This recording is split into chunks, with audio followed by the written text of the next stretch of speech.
Hello and welcome back to another week here at Just Gay Stuff Podcast. I am Jess. And I'm Lauren. I feel like we just yelled into the microphone. No, I feel like I didn't take a deep enough breath to get that all out. I was like, hello. Welcome back.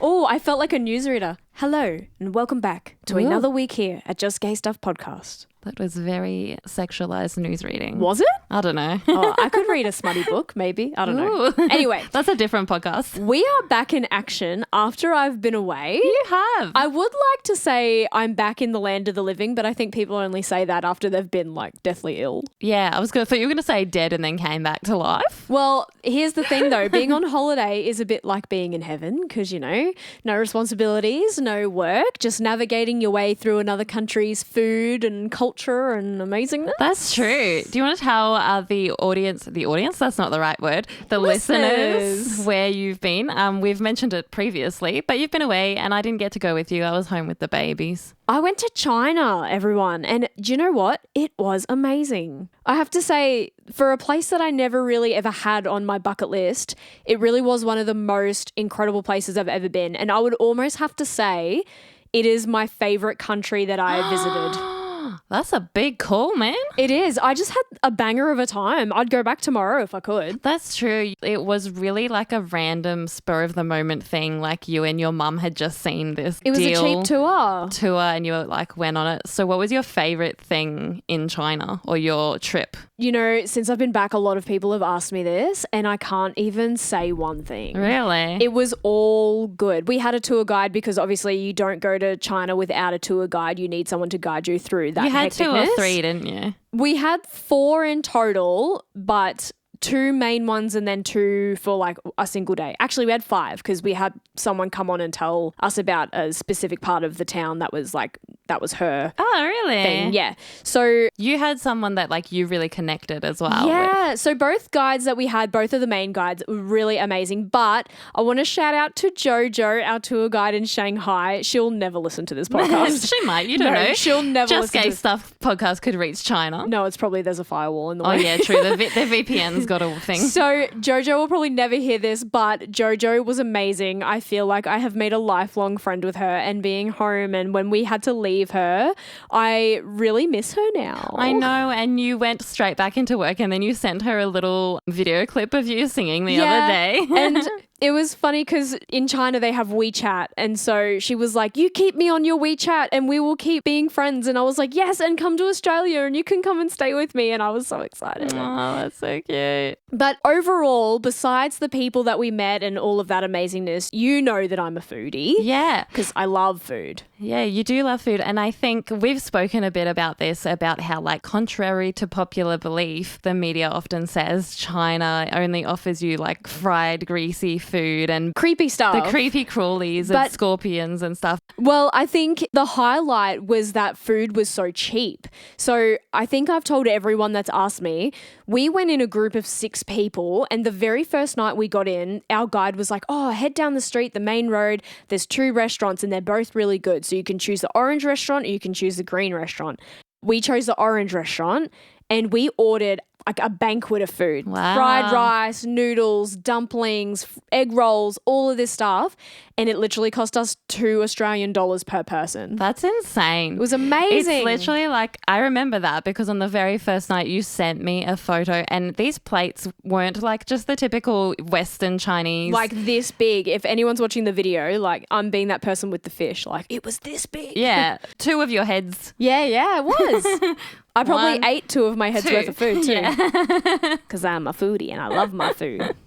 Well, anyway, for everyone who's been listening to our episodes, they would also know that you're gearing up to go away. I know. I'm excited. I know you didn't get to ask me that, but I'm just telling you I'm excited. Well, I was going to ask you, are you excited? Well, also, so you're going to Japan with your best friend. I am going to Japan. It's going to be a time. So our episodes are going to be another few that are going to be in advance while Lauren is away. So we hope that everyone... Because we didn't time it very well and we didn't go away together. Yeah, that's true. Actually, the girls at soccer last night were like, do you ever go away together? And I was like, yeah, once. A few times. Well, speaking of exciting things, I really want to get into this week's episode, which I have titled The Red Flags of Relationships. Dun, dun, dun. Insert creepy music. No, so in the past... Where's the red flag? Red flag, yeah, there you go. You can wave it. So in the past, we've talked about red flags in terms of a partner's behavior. But what about red flags that you wave in a relationship that means ultimately your relationship is probably going to be doomed? See, I'm probably very bad at being able to judge this because other than dating you, my past dating relationships, I didn't see said red flags. Well, let's talk about it. Let me ask you. You and I have both been in relationships that have ended pretty badly, and I'm sure our listeners have all been there because it's just a part of life. But have you ever thought about certain behaviors that maybe we each attribute to your partner and you not ending up in that fairy tale way? Maybe you contributed to the downfall of it all. Yeah, I think I kind of have mentioned in the past both of my ex-partners had vices such as gambling or drinking. Funnily enough, this doesn't touch on either of those things. Wow, well, there you go. And I think for me, unfortunately, until I was secure in myself and safe in myself and until like I met you, I had low self-esteem. So I was just holding on to anyone who would offer me a tiny bit of love or what I assumed to be love because I had no real role model. So no matter the red flags that were there, I had rose-colored glasses on. Yeah, and we touch on a few of those things in this episode, but I guess the main things that are talked about are things that you find are quite common. They're not things that are like crazy out of this world. Okay, well, what about you? Well, I would definitely say my big red flags in my past relationships that I could identify has definitely been massive communication issues. Yeah. Lack of understanding each other among many other things. But I have researched for this episode the most frequent behaviors that have been pointed out to be the railroad to a happy ending. Really? Yeah. So as we know, every relationship requires attention, communication, respect, and good habits. But let's look at the bad habits that we can fall into and assess if you and I think, do any of these behaviors currently raise their head in our relationship? Ooh. Or have they in the past, and can we identify that maybe they were the problem? And obviously our listeners can see if they were the problem in their either current relationships or past relationships as well. I think just on touching that, we've spoken about in previous episodes how after you come out of said relationships, you don't take for granted the fact that you hold some accountability in a way. Oh, definitely. I mean, it's all well and good for us in a moment to be like, they this, but to tango, you know? Yeah, of course. And it did take communication. Like even yesterday we had a conversation where, you know, you came to me and you were like, hey, do you mind if you don't come? And I was like, yeah, that's fine, all good. And then it was just a case because you had kind of this red flag past trauma. I talk about this. Thing. Oh, do you? Talk Okay. about this later. But I'm glad that you brought it up because this is us being able to identify those behaviors and identify past traumas and be able to communicate those things. Yeah. So there are 20 main behaviors that people fall into, but let's start with number one on the list, which is trying to improve your partner. Oh. So it sounds like a good intention, but it can actually be quite a harmful practice.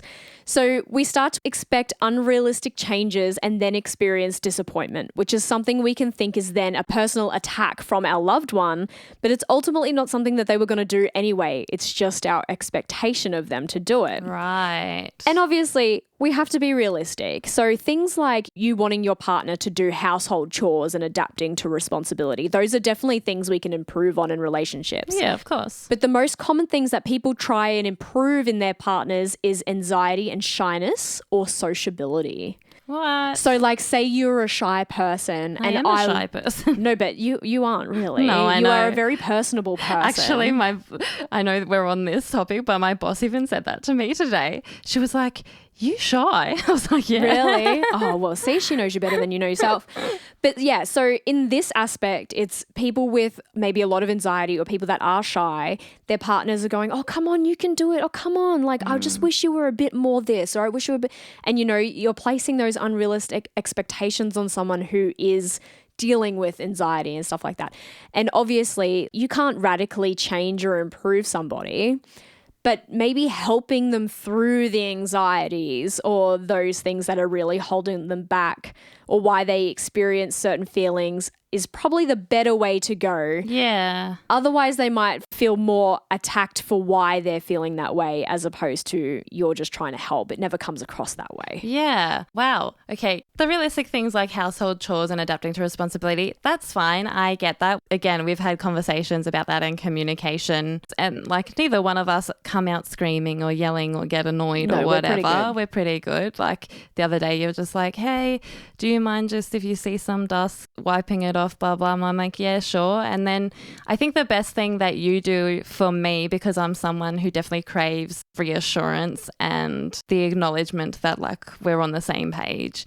So something that works really well in our relationship in terms of communication is that when you see me actively trying to do what you have asked, then you give me that kind of like, oh, well done, thank you for doing that appreciation kind of thing. I feel like, and do you know, I don't even realize I do that. Yeah. But I do like to make sure that you know that I notice what you are doing and I appreciate your efforts. I know. And you do show that to me often. And that's something that I do appreciate because in past relationships, I feel like I was the person who was constantly giving and constantly asking. You know, I was the one always doing the chores.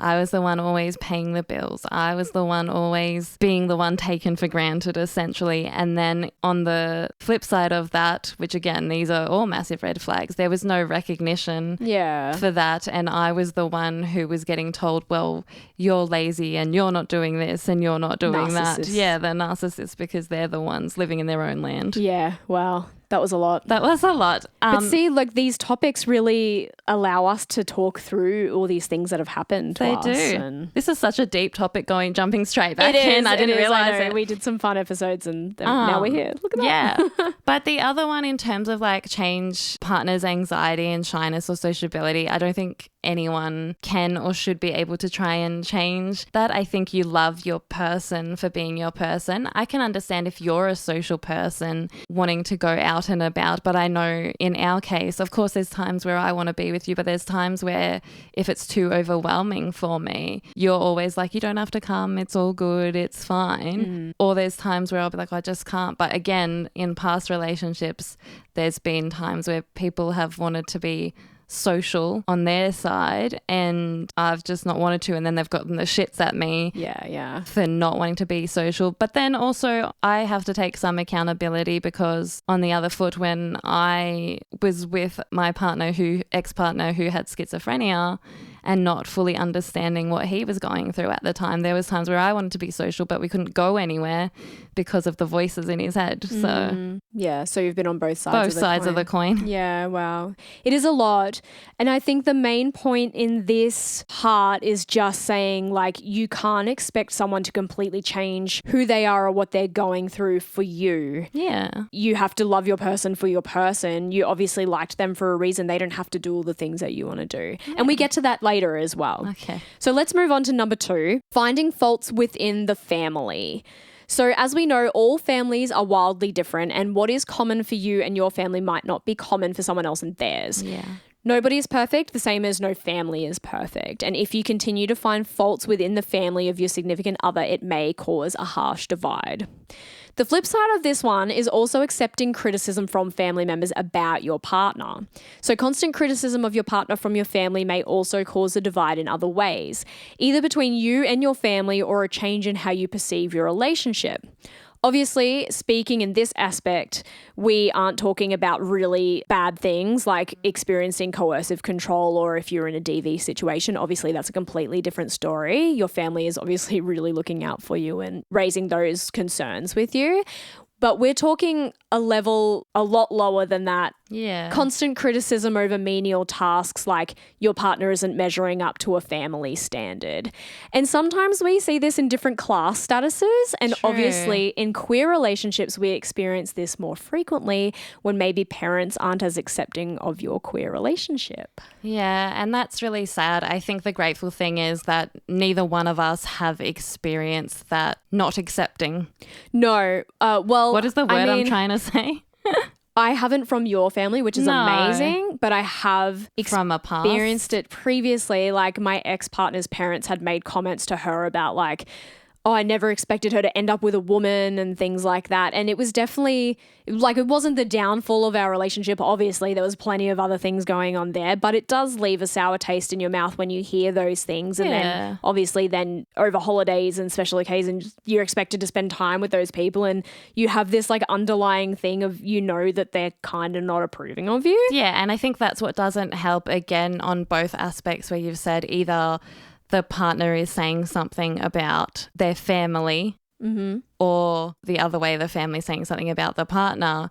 There's only so many times you can hear something. It's the same way media feeds you propaganda. There's so many times you'll hear something and without it just sitting in the back of your mind, and then you start thinking about it, or, you know, you going to these places walking on eggshells a little bit. So it's like, Yeah, no, I know. And I do take responsibility for some of the things that, like, I'm a very opinionated person, and I know like my opinions can be very influential, and I need to like step back on a few of those things, I feel. I think you're just very passionate and you know what you believe in. But I think people who aren't used to you or aren't used to like your straightforwardness, they wouldn't be used to that abruptness, if that makes sense. Yeah, I get it. Okay, number 3, engaging in public displays of affection. Ooh. No one wants to see you having sex in public. Let me start with that.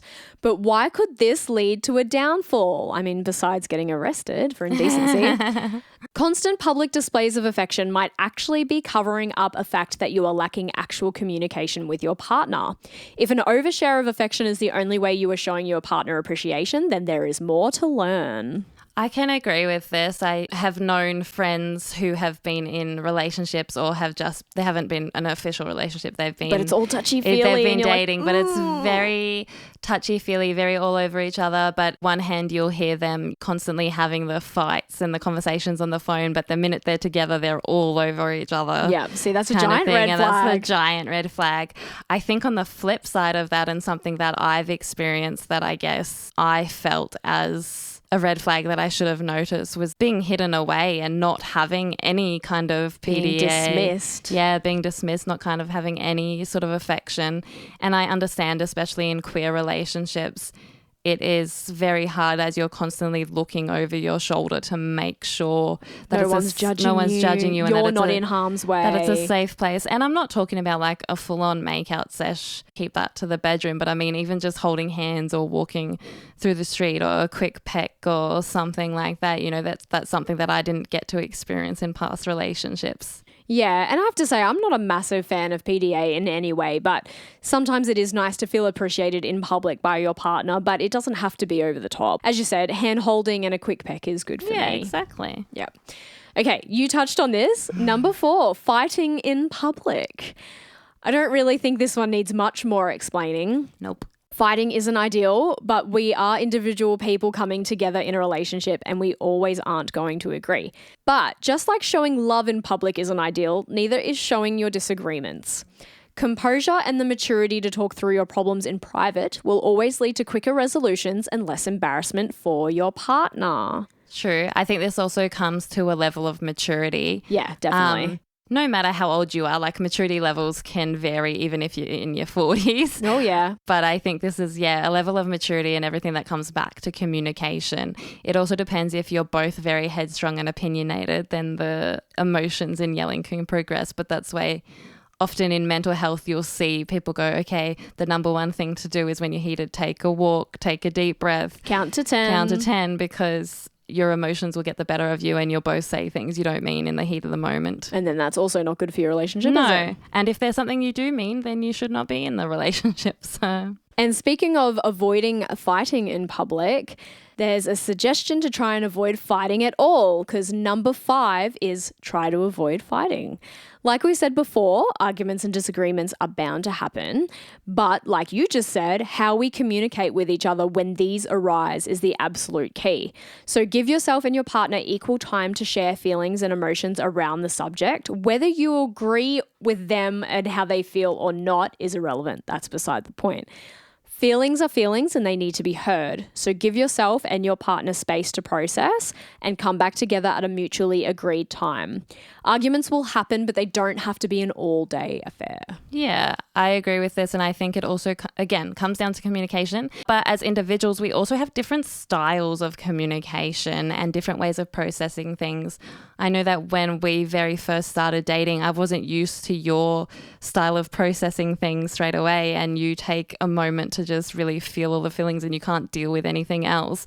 And you've got to process things. And I wasn't used to that because I was very like, my exes were avoidant and didn't want to deal with anything. So I was like, oh, I need to process this right now and fix this right now. And you're like, just give me a minute and then we can re-communicate. So now I'm used to that. Not that we really fight or have disagreements that last more than 2 seconds. And then Yeah. And I feel like that was a learnt behavior for me that I needed to take time. Yeah. And I feel like, as you said, we don't really disagree a lot at all. But even when we have disagreed, I find myself not needing as much time as maybe previous. Yeah. And I think that just comes down to the fact that you and I mutually do give each other the time and the space and we communicate well.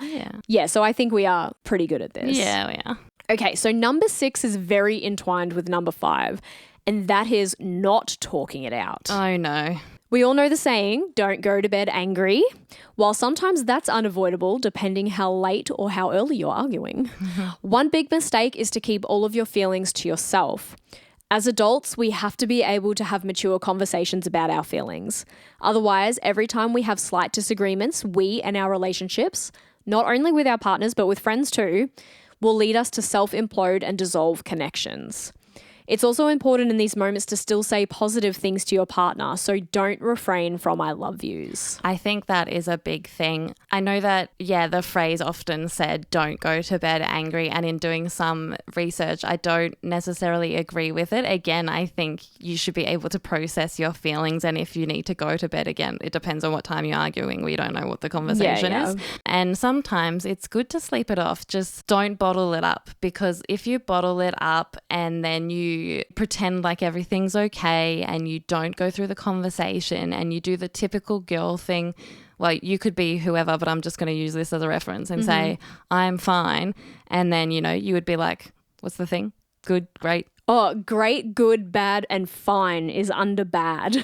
Yeah. So that's the scale, everyone. That's the scale. And then other arguments could happen throughout the course of the time. And suddenly you're like exploding and you blow up and suddenly you're bringing up all this past resentment and trauma that you've had because you haven't bothered to talk it out with one another. And that'll just lead to a massive explosion fight. I agree with you, but I disagree with you. Okay. Because I agree that you need your own time. Where I disagree is just that as long as it's communicated. Yeah. So you can go to bed mad as long as that's your processing time and you have communicated with your partner that you're willing to talk about it later. Yeah, I didn't get that part. In that frame, I do agree with you. I do think that as long as the conversation is still there to have that conversation. But if you're like, hey, babe, I just need to cool off tonight. I can't have this conversation with you right now. Let me go to sleep. I think keeping the I love yous and not withholding I love yous or not withholding sex that way. I'm not saying have sex, but you know what I mean in the context of it. Yeah. I think it's important. You can still be mad at someone but still love them. Yeah. So and so in that context, I know we've had this conversation, but when I feel frustrated or annoyed or I'm mad, I lose the ability to feel multiple things. So in those moments, I find it really difficult to say I love you if I'm feeling anger or if I'm feeling frustration. I feel like those negative feelings really do take over me. And that is something but obviously that's your process. Yeah, obviously that's something that I will always try and work on. But at the same time, it's not that I don't love you and I would never say that I don't. No, I know. It's just that processing time. Okay, so let's move on to number 7, which is forgetting to forgive. That's kind of half what I brought up before. Yeah. So we all make mistakes, but holding on to them isn't only unhealthy, it can really hurt the relationship. This means for yourself and your partner. Once you have agreed to move on from something, it shouldn't be a place frequently revisited or revisited at all. Holding grudges is bad for your health. Exercising sympathy and empathy when mistakes are made can lead to better outcomes. clearly they aren't talking about cheating. Yeah. They're talking about things like maybe your partner's got frustrated with you because you forgot to do something. And in that scenario, it's kind of like there needs to be an understanding about, okay, why did this person forget? And then you need to have this understanding of yourself of forgive yourself, because you can't keep going, oh, I'm the problem. Oh, I did this and that's why they're mad at me. Like there needs to be this mutual. Oh, I didn't even think in terms of that way, but that also makes sense. Oh, what were you thinking? I sort of was thinking in terms of how, as long as the partner wasn't like still holding on to that thing, that whatever happened between them, it kind of is, you know how people like to play that, not us because we're in a healthy relationship, but people in unhealthy relationships like to play that power tally manipulative move. So it's like, oh, well, you've done this, so I'm going to do this to hold the power this way. I talk about this later, but the tit for tat thing. Yeah, the tit for tat thing. And I can't stand it. But I think that's a good thing in what you've said as well, especially as someone with anxiety attachment style, to be able to forgive yourself if your partner has already said they've forgiven you, because I have been guilty of being that person to be like, I'm sorry. Yeah, you are very hard on yourself. Yeah. And I think in the past, I have been very quick to anger when mistakes happen. And that's something that I really haven't done in our relationship. No. I feel like I'm very take a breath and realize like, okay, what is the bigger picture here? Like, Lauren obviously purposely didn't make a mistake. Not that you've made a mistake. No, I'm not pointing anything at I know that. you're using this as an example. It's all good. Just to put that out there. But obviously, like, if you were to make a mistake, no matter what that is, well, except for cheating on me, then I would like, I would never do that. Ka-cha! Yeah, that's fair. I'll Jackie Chan your ass. My best friend would Jackie Chan my ass. Obviously, if there was a mistake made, like say you left the iron on and it burnt through a shirt or whatever. Yeah. Obviously, if it was my favorite shirt, would I be mad? Absolutely. Yeah. But did you do it on purpose? Absolutely not. So, you know, there has to be this level of empathy and understanding that this person isn't purposely out to get you. And I think if we can put ourselves in someone else's shoes, maybe that short fuse that strikes us to be quick to anger can diffuse a little bit more. And I feel like I've really taken that on because I have been very quick to anger in the past, and like I do have quite a short fuse when it comes to patience. The Aries in you. It definitely is. I'm not going to blame my star sign. I'm not going to be one of those people. What's that meme? Oh, she crashed her car because, you know, she's an asparagus. Because microwave was on retrograde. No, it's Mercury's I in know, retrograde. I was being stupid. Okay, let's talk number 8. Timing discussions badly. Ooh. So important conversations are a must. Goals need to be met, things need to be planned, financial struggles happen, and life can be stressful. But timing the important conversations can be the difference between growing together in the right direction or completely blowing up. So avoid the stressful conversations before big events or after long days. Hard conversations need to be timed when people are relaxed and not stressed. True. This is so true. I don't have a lot of experience with this because I feel like... Neither. I was going to say, we've had our... It's hard because when we first met, we trauma dumped on each other. So we had a lot of the hard conversations in the very beginning. I know. But I think what I can take away from that is that I do need to be in a certain headspace to talk about something important. Otherwise, I do get frustrated. Yeah, and you're a very goals-orientated person, and so am I, essentially, which is why we work. And there have been times where we've gone, oh, let's talk about this, or where do you see each other in 5 years, or blah, blah. And other than the random like shower thoughts, we'd be like, oh, let's just discuss this later when we can actually sit down and talk about it. Yeah. I do have that tendency to like drift off and, ooh, a butterfly. So I really need to be focused in a space to be able to really get shit done. Yeah, and then when you're getting shit done, you get shit done. Mm-hmm. Okay, here's the one you mentioned before. Number 9, keeping score. It's true that you and your partner are a team, but this kind of team shouldn't keep score. Relationships are not tit for tat, and we have learned that relationships aren't always 50-50. So keeping score with your partner can lead to feelings of inadequacy and unnecessary tension. This is not only for arguments, but financial blunders as well, like keeping track of who paid for the last few date nights and who spent what. I am very fortunate that I haven't been in any relationship that has had a tit for tat, but I know that both my siblings and my best friend have been in a relationship like that, especially one of my sisters. She probably in like her last few relationships, it was quite toxic to the point where it was, you've done this, so now I'm going to this, or I make more money, so I'm going to do this. Yeah, it can't be like that. I think you and I were quite savvy early on when we talk about money. I'm like, on one hand, I'm like, it was savvy. And on the other hand, I'm like, it was kind of stupid. Yeah.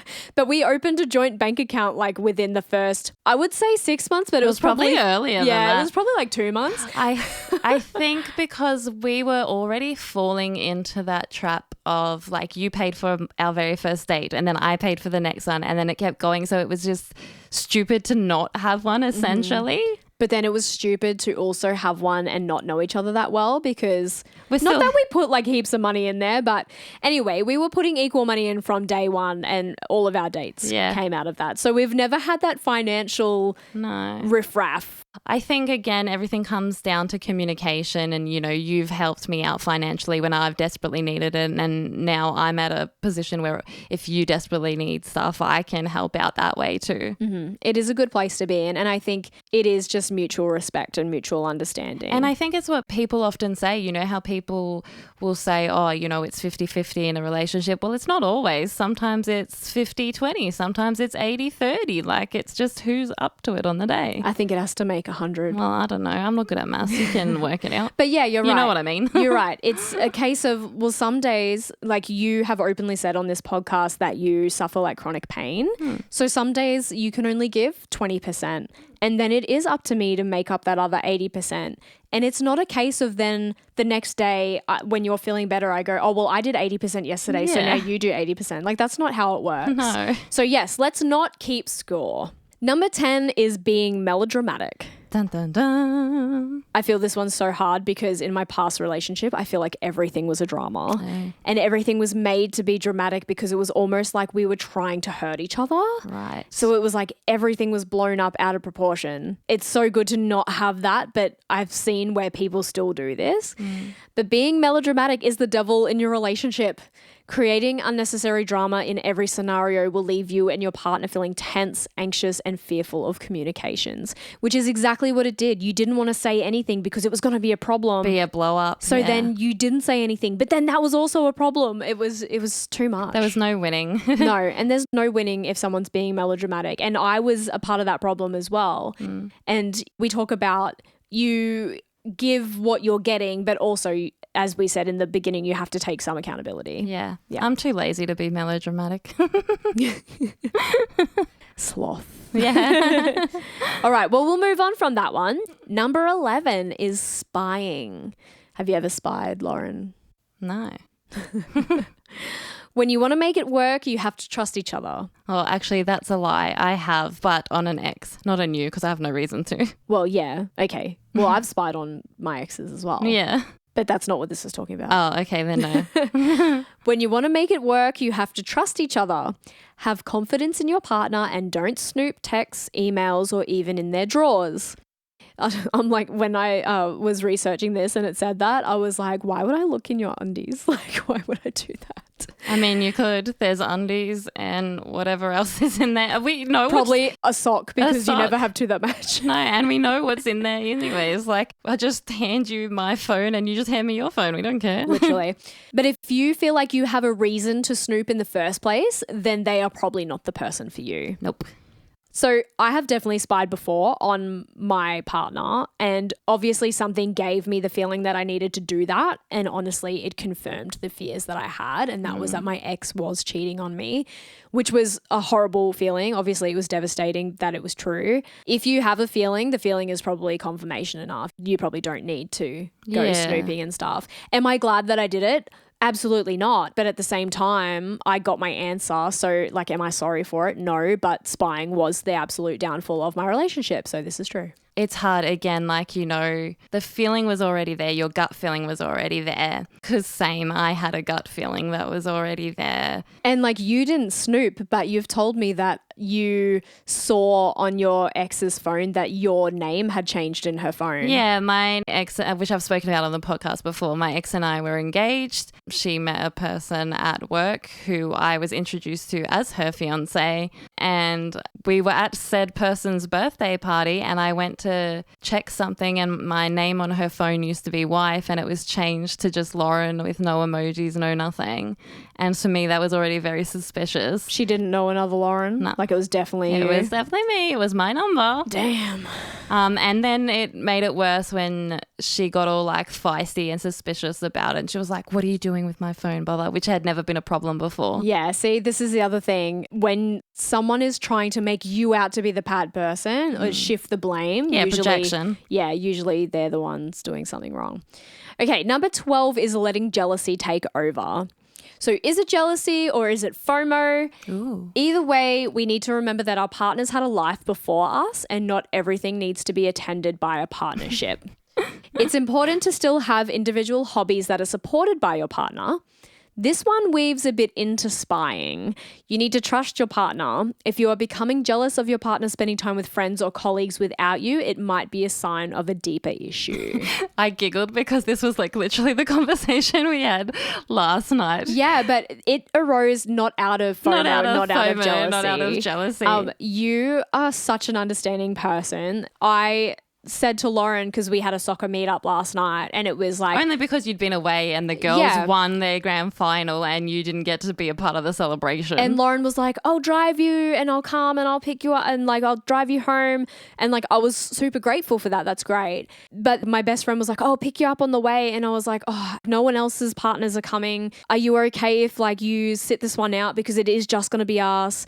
And Lauren was so understanding. I honestly was going to have like a trauma panic attack by I was like, her. yeah, I'm going to sleep, man. And then she just got into her pajamas and went on the couch, and it was like not a big deal at all. But in the past, that would have been like a massive argument. And I really felt that at the time. I was like, oh my God, am I doing the right thing? Have I like done the wrong thing by asking you to stay home? Like it was such a traumatic thing for me thinking about it. No, you did the right thing by at least asking me and making sure it was okay instead of just being like, bye.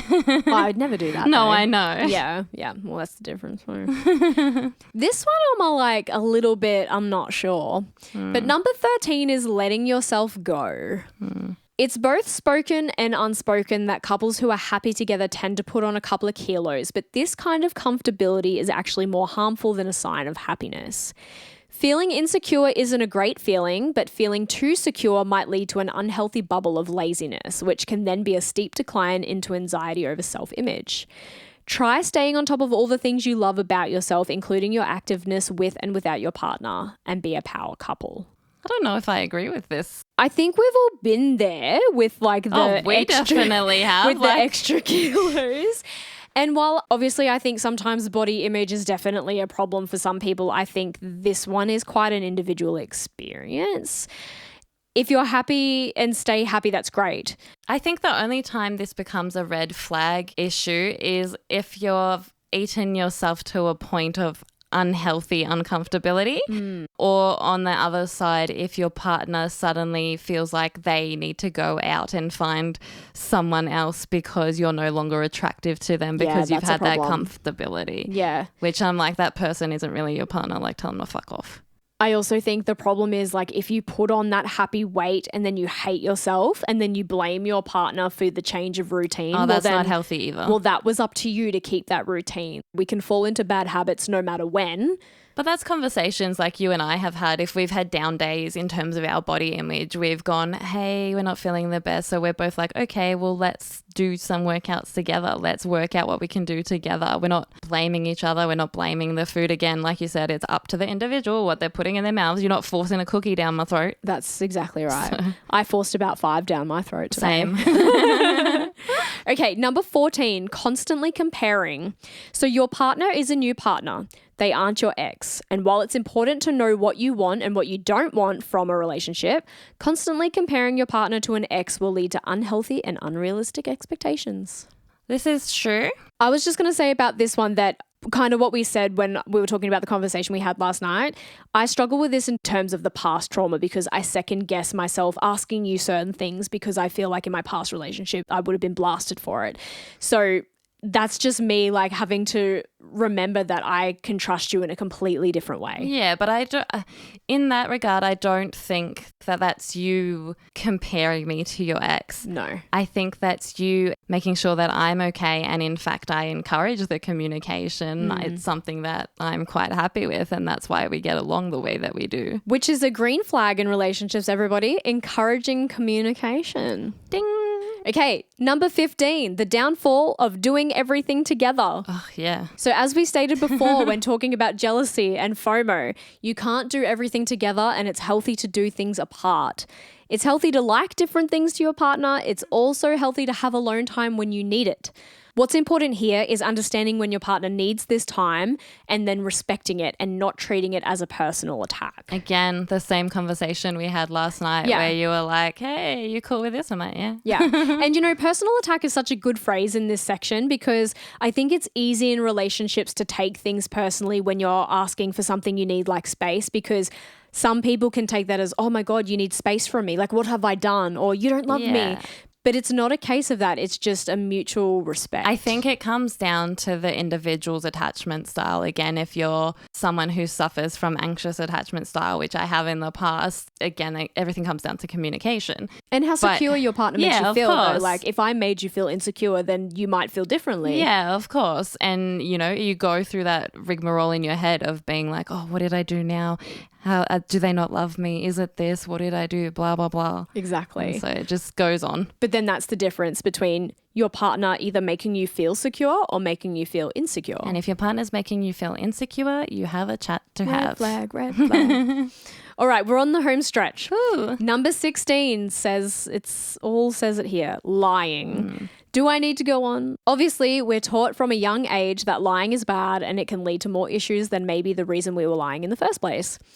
Especially in relationships, we see a bunch of little white lies start to add up. Good relationships need to be built on complete honesty to avoid dire situations down the line.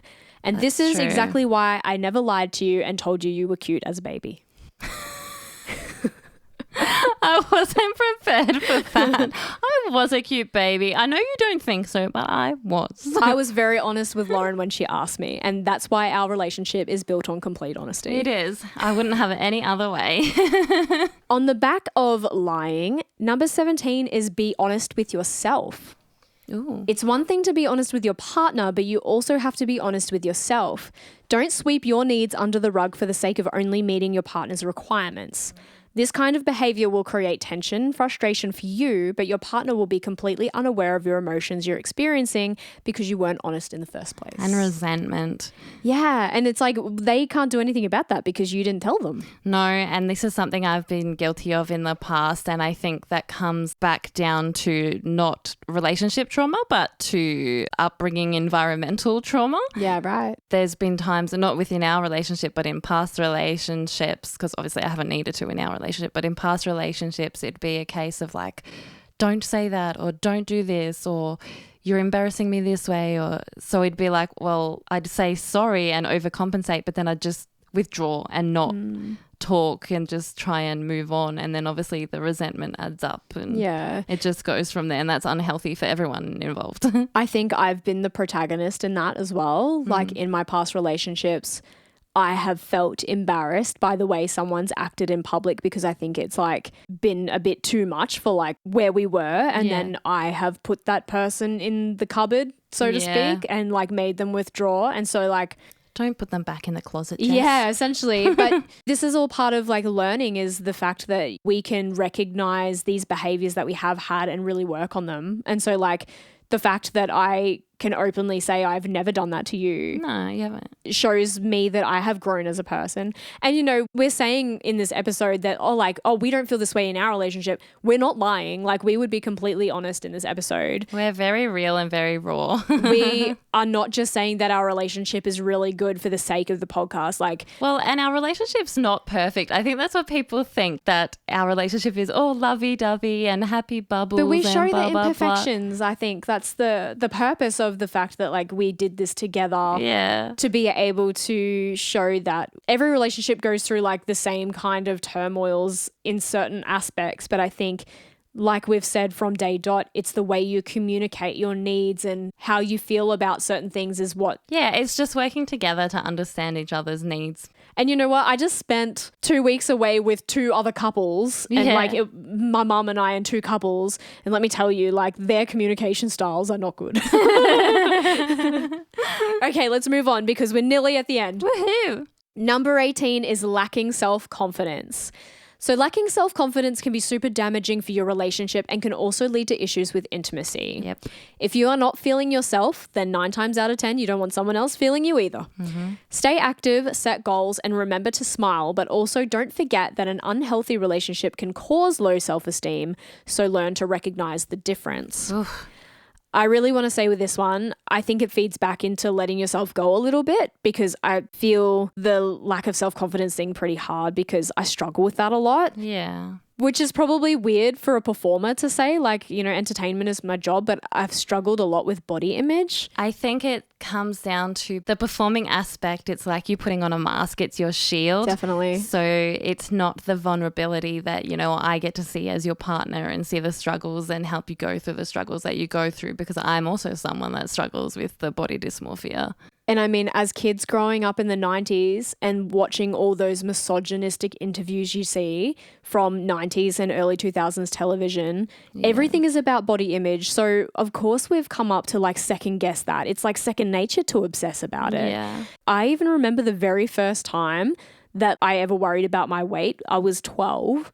And in grade 7, this guy in my class, or this boy in my class, said my bum looked really big in these black jeans that I was wearing. And ever since then, I feel like all I've done is think about, do I look fat in this? Do I look big in this?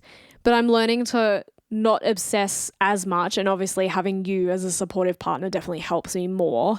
But some days are like a lot harder than others. And I mean, I know we go through the same thing. Yeah, it is harder. It doesn't cost anything to be kind, and people have to remember that words hold power. You might say it as a throwaway comment, but I know a family friend whose daughter, same thing. It was a birthday party, probably a little bit younger, like 10. And a boy said the same thing to her, move out of the way, fat ass. And then from there, she unfortunately suffered with anorexia.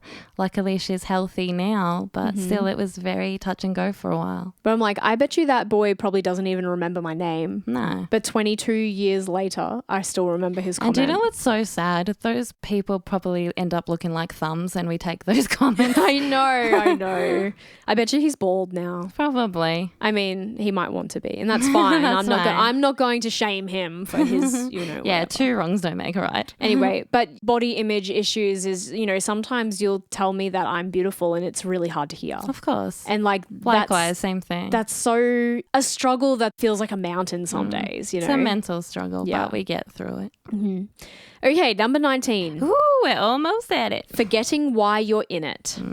You have to be open with intentions and remain on the same page. If you're waiting for a ring, but for them it's a casual fling, then it's a slippery slope. Did you come up with that slogan? I did.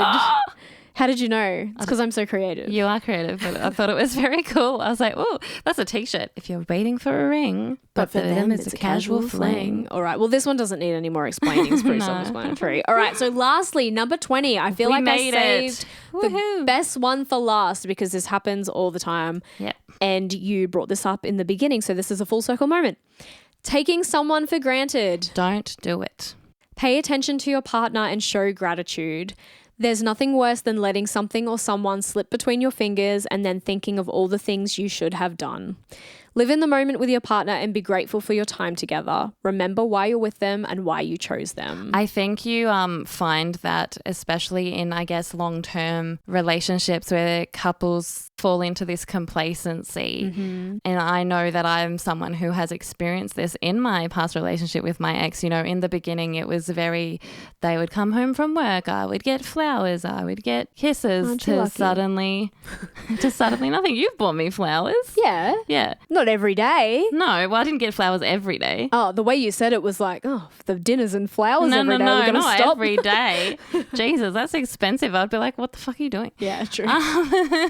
No, but then it went from that to no attention whatsoever to falling into that roommate kind of vibe. I feel like that's something that a lot of couples struggle with. Yeah. And I'm glad that this was the last one because I feel like it's really important. And when my last relationship ended, I circled the drain thinking that I should have done so many things differently and I didn't show enough appreciation. That's why she left me. I didn't live in the moment, and all these things were the downfall to my relationship. And like, obviously there was a lot more to it than just that, but I feel like it really set me up to be a lot more appreciative for the little things and not make the same mistakes. And I feel like I still catch myself, like sometimes we'll be talking and I'm on my phone and you're talking to me and I'm like, sorry, what? And like, I shouldn't have been on my phone in that moment. But it's like making up for those little things because, you know, life gets busy and we fall into routine. And like you said, it's easy to fall into that monotony and that roommate situation. But I suppose you just have to remember to appreciate the time that you do have with someone and, you know, always let them know how much they mean to you. Yeah, I think you are really good in how we both are, but especially you in how open you are in saying, oh, I'm so sorry, this is my past trauma, or this is something I could be doing better, or I'm trying not to do this as much. Or you take the time, like if you weren't paying attention to me on the phone, you'd then be like, get off the phone and then pay attention to me and be like, oh, I'm so sorry, here's my full attention now. So it's not just I'm just scrolling, whatever. I doom scroll far too much. So do I. I think it's like... It's an anxiety thing. No, I feel like, you know in a computer where you delete a whole bunch of items and they sit in the trash can? Yeah. Doom scrolling empties my trash can. That's fair. And so it's like then after I've done that, it's like now I'm empty and ready to take on new information. That's fine. That's because you're trying to get rid of all the spoons you've expunged throughout the day to give me my full attention. Yes. Yeah. I get that it. you deserve. Yeah, I get it. Because I appreciate you. I appreciate you. Wow, this was like a therapy session. It was. I'm drained. I'm ready for a shower. Well, I hope you learned something. I did. I really enjoyed this. I was heavy to come back into the pod. Did you learn something about yourself? I did. I think I learned I just need to be more forgiving and less hard on myself. I feel like it made me really self-assess the things that I do. I think I was quite open with that. Yeah, you're very open. Yeah. But we are. We've always have been on this podcast, so... I hope our listeners took the time to really listen and maybe self-assess. Self-assessing is not easy to do. I know a lot of people that do not have that in their toolkit to be able to do. It's a very hard tool to learn. I feel like it exposes you because, you know, you're saying, oh, I know this is wrong. Like, I know I do this thing wrong. And that's not always easy to admit. It leaves you open for criticism. I think it shows a level of maturity and vulnerability, though, to be able to hold yourself accountable. Yeah, it does. But what I was going to say is when you are vulnerable, and this is the same thing with the whole men don't cry and all this stuff, you leave yourself open to criticism, but you're hoping and trusting that those people don't criticize you. Yeah. And like, I think that's one thing that I can really trust with you is that you would never do that to me. So I feel really safe. Yeah, safe. Yeah, me too. I'm getting a bit teary, actually. Emotional now. You went through all the therapy emotions. I did. I feel like you know, anyway.